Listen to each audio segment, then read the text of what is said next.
Open Leg Rocker, la suite logique du mouvement précédent, où nous allons mettre en mouvement la forme du spine stretch forward, mais cette fois-ci, on va aller jouer à déplacer le poids du corps et à trouver toujours plus de volume à l'intérieur du corps, de spatialisation corporelle.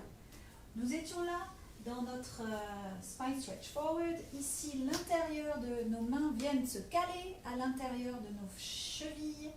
Et on presse littéralement l'intérieur de nos jambes dans nos mains dans nos jambes. On active nos lignes de bras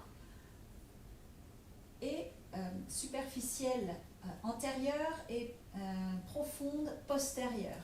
Et tout l'intérieur de nos jambes, nos adducteurs, et on vient presser jusqu'à temps qu'on vienne se suspendre ici à l'arrière et que l'on puisse avoir accès à la libération des jambes hors sol. Les genoux se plient et on allonge nos jambes.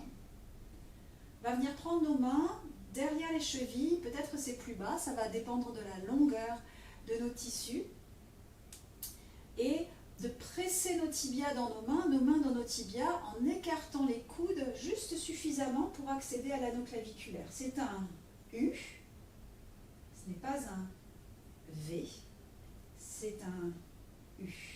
Comme la préparation du rolling back, je viens ouvrir le coffre arrière, déployer mes basses côtes flottantes à l'arrière.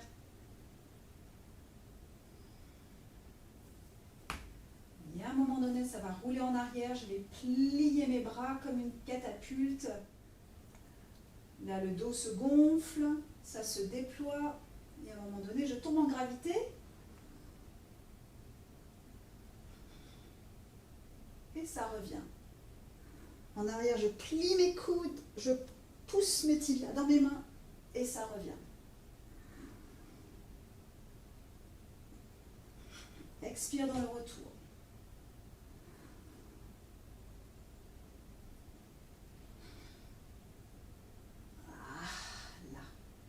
Donc la tendance, ça va être de vouloir pousser les lombaires en avant pour se retrouver dans un V.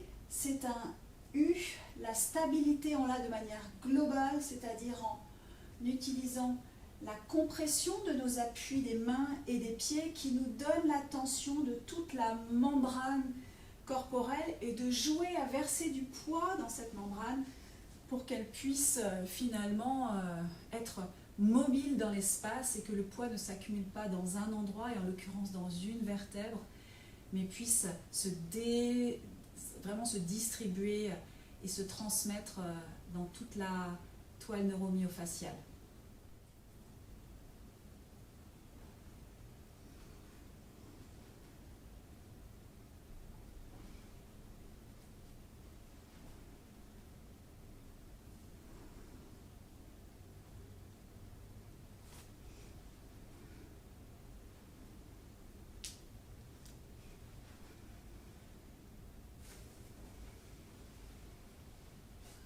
Donc c'était une explication juste de qu'on peut voir en fait que c'est une seule et même membrane et le corps se joue de son propre poids au cœur même de sa matrice.